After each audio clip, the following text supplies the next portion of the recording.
¿Cómo les va? Sigue con usted, donde quiera que nos esté viendo, y conmigo, Luego, don Eugenio Anguiano, primer embajador de México ante la República Popular China. Y dejamos, don Eugenio, buenas noches de nueva cuenta. buenas noches, don Carlos Marín. Pues dejamos pendiente desarrollar el tema de la evolución de las relaciones ya no políticas, sino económicas, y yo añadiría también culturales, educativas, entre esa enorme, gran, antiquísima nación y México. ¿Cómo ha visto usted el desarrollo a partir de los años 70 en que usted pues llegó a Pekín o Beijing a presentar sus cartas credenciales? Bueno, en los primeros 5 años, o sea, 72 a 73 años, a 75 la relación fue excelente. México país y México embajada en Pekín o Beijing estaba entre los 5 o 6 países y representaciones más importantes, consideradas así por los chinos, por el gobierno chino, más importantes para ellos. Hay muchas razones por ello. México ayudó mucho a China en las Naciones Unidas cuando todavía en vida de Mao se presentó el proyecto China de los 3 mundos, que no es largo explicarlo ahora. Pero en todo caso, cuando México empujó en la época Echeverría lo que se llamó el nuevo sistema económico mundial, el NOI, nuevo orden económico mundial, México y China se ayudaron mucho en la diplomacia político-económica. Bueno, después de eso viene un intermeso que es la muerte de Mao y un surgimiento de un gobierno provisional y finalmente una pugna faccional en China sin sangre, sin derramamiento de sangre, de la cual surgen los reformistas veteranos chinos. En esos años, digamos, entre 1976, septiembre, y 1979, México no pudo mantener una relación política al mismo nivel porque en China estaban librando luchas internas, pero ya no violentas, sino de cambio de visión muy importantes. Después de eso, empieza la apertura económica de China y todavía México fue importante en momentos tan dramáticos como en 89, la masacre en Tiananmen, en Pekín.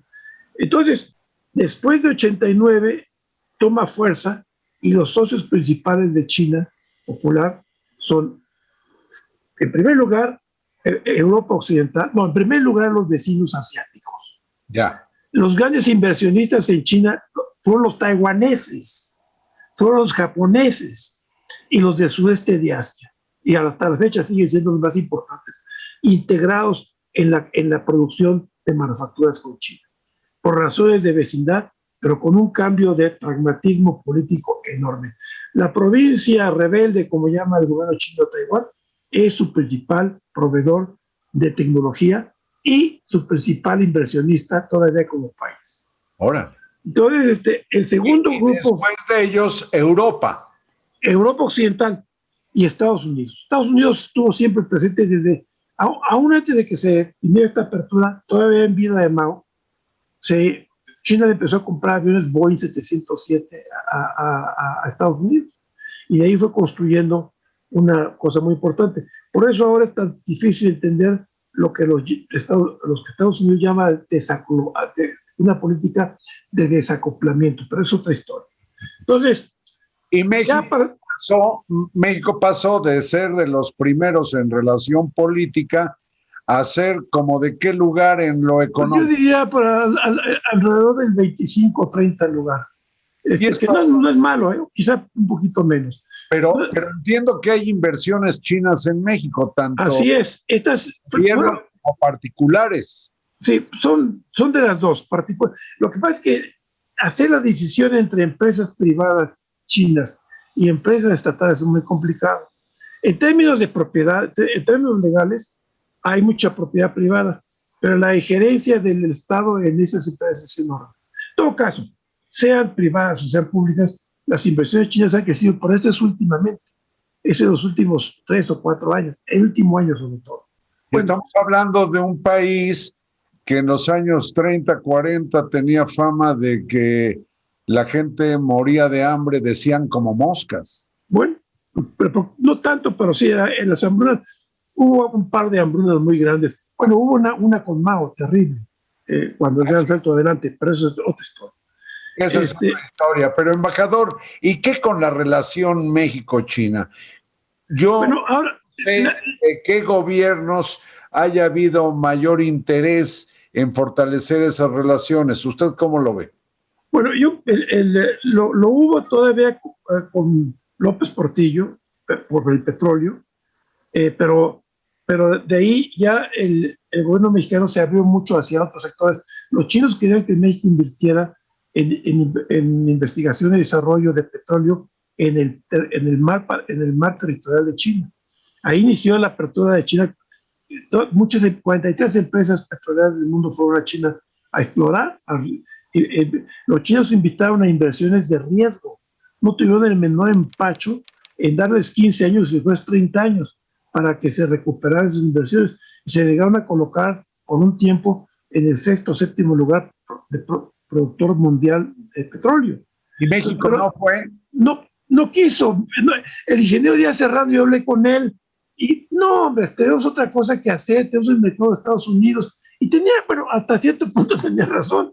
El crecimiento se manejó después mal, pero el crecimiento que tuvo México en el mercado petrolero fue espectacular. Sí. A Pemex le iban a tocar la puerta para ofrecerle dinero, ¿no? Bueno, entonces no lo vieron, no estaba en la carta, entonces perdimos su oportunidad. De manera que cuando con Miguel de la Madrid se quiere volver a recuperar el terreno, son los 10 años de crecimiento perdido, bueno, los 6 años de crecimiento perdido. Inflación y estagflación, como se llamaba. Se recupera un poco frente a China el interés con Salinas, se pierde ese interés con Cedillo y lo vuelve a retomar curiosamente Fox. Yo lo acompañé a Fox. Una cosa interesante, todos los presidentes de México, excepto el actual, todos, desde que establecimos relaciones con la República Popular, de Echeverría a Peña Nieto, han hecho visitas de Estado a China. No se os olvide ese pequeño detalle.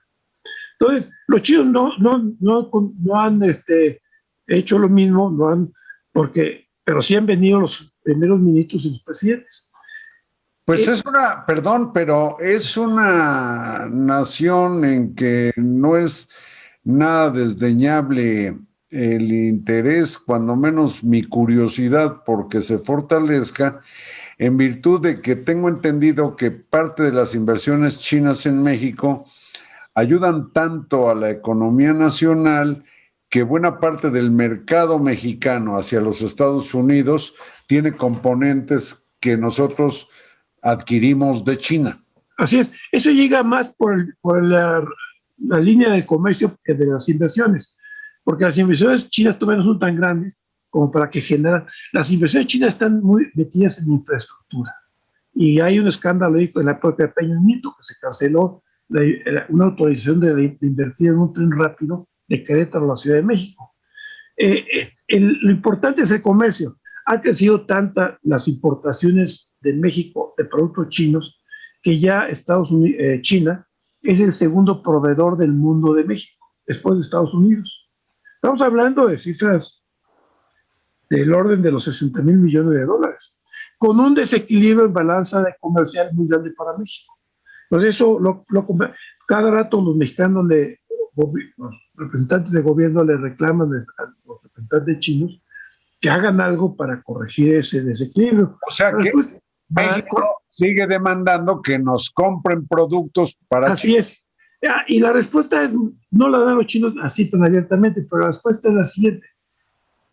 Sí, no importa que México tenga desequilibrio con China, en tanto que los productos que compremos de China sean insumos para producir mercancías y productos que van al mercado de Estados Unidos, que nos permita abaratar los productos.